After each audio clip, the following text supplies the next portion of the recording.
Right edition.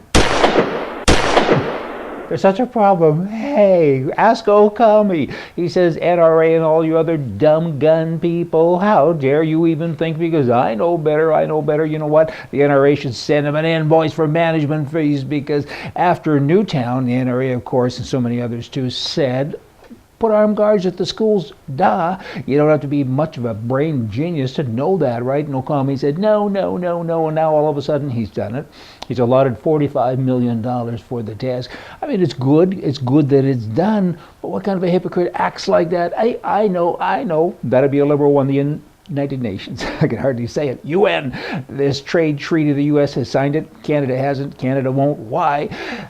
Well, because it's not right. United Nations, who are these people? It's a whole bunch of commies that were put together after World War II that, you know what, they're funded by everybody in the world. They don't want the United States. They don't want this. They don't want that. They want the United Nations. They want to have a global economy. And I think Okami wants to run it. I'm kind of digressing off on a tangent here, but my point is they have no right to get involved with armaments or guns to the citizenries of individual countries, but that's what they're pushing for, and that's what they're getting. Okami says, hey, I can't get to do this in my country because of the NRA and because of people in general, so I'm going to go do it this way. And boy, oh boy, I mean, it's a little bit spooky when you give it some thought. Give it some thought and make sure you talk a lot about that to anybody who will listen to you. Stupid Thief File. This happened in Seattle, Washington State. A man attempted to siphon gasoline from a motorhome parked in the Seattle street. He got a lot more than he bargained for, let me tell you. When the police came, they found a very ill man curled up next to the motorhome near spilled sewage. He had the wrong tank. The owner of the vehicle declined to press charges, said it was the best laugh he'd ever had. It got a cool.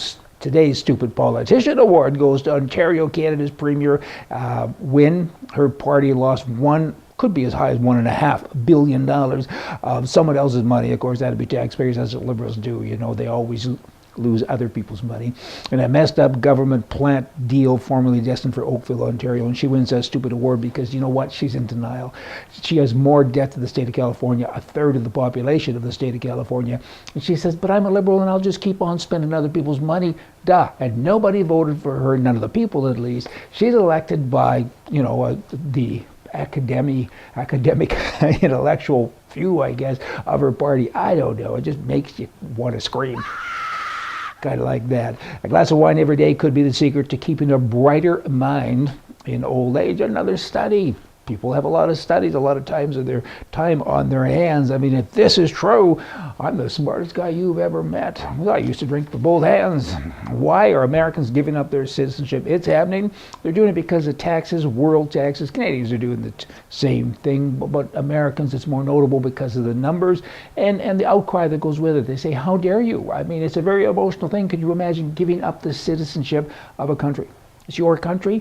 It's happening, though, because of new tax laws, and many people are just frustrated to the point of being crazy. 1,131 cases happened last year, whereas the year before there were only 189. That's a 10 times increase of people saying, I just can't afford to be an American anymore. That's a pretty bad thing. Quebec. That will be in Canada, French part of Canada. The syrup heist there that happened some time ago is now going to be the subject of a Hollywood movie. Kind of a sweet deal. Hey, Hollywood has been seduced by the sweet taste of Quebec crime. Sony Pictures announced this past Tuesday that it was backing a comedy starring Jason Segel about the $18 million Quebec maple syrup heist. That did happen. That was last year. Can you imagine stealing that kind of syrup? I don't think they ever caught the people either. Wonder where they're going to shoot that. In Quebec, pretty cold there. Get ready, and they have a different language than you guys do in Hollywood. Ottawa, the head of the Assembly of First Nations, that would be the Indian chief. He's saying, you guys got to, like he always says, you white guys, give me more. And in particular here, he's talking about pipelines and oil and riches. And he says the First Nation groups, Indians, want to be partners in major resource projects. Of course they do. Why not? Get something else for nothing? First Nations groups have been among the most severe critics of major energy and development projects such as the Northern Gateway Pipeline, which would take Alberta crude to BC, and from there, of course, it'd be shipped to Asian markets. They got to be part of that. They got to sign off on everything. And who won the war? Why doesn't some guy maybe get a man on that and fix it? All right, here's a joke today. It's a little colorful, but you know what? You're allowed to tell colorful jokes now and again. Listen up, here it comes. The Pope. Here is the latest from the new Pope. If you're Catholic or not Catholic or gay or straight, it doesn't matter. Here it comes. Pope Francis finished his sermon. He ends this phrase with, I can't pronounce it, but work with me, tutti homoni, and which means in English, blessed be mankind. A women's rights group approached the Pope and they said, hey, you're giving all the credit to men, what about us women? So, okay. At his next sermon, he said tutti homoni and tutti femini, blessed be womankind.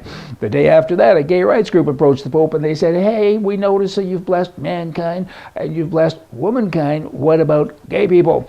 Okay. So said the Pope. So the very next sermon, he said this at the end of it, tutti femini, tutti homoni, and tutti frutti.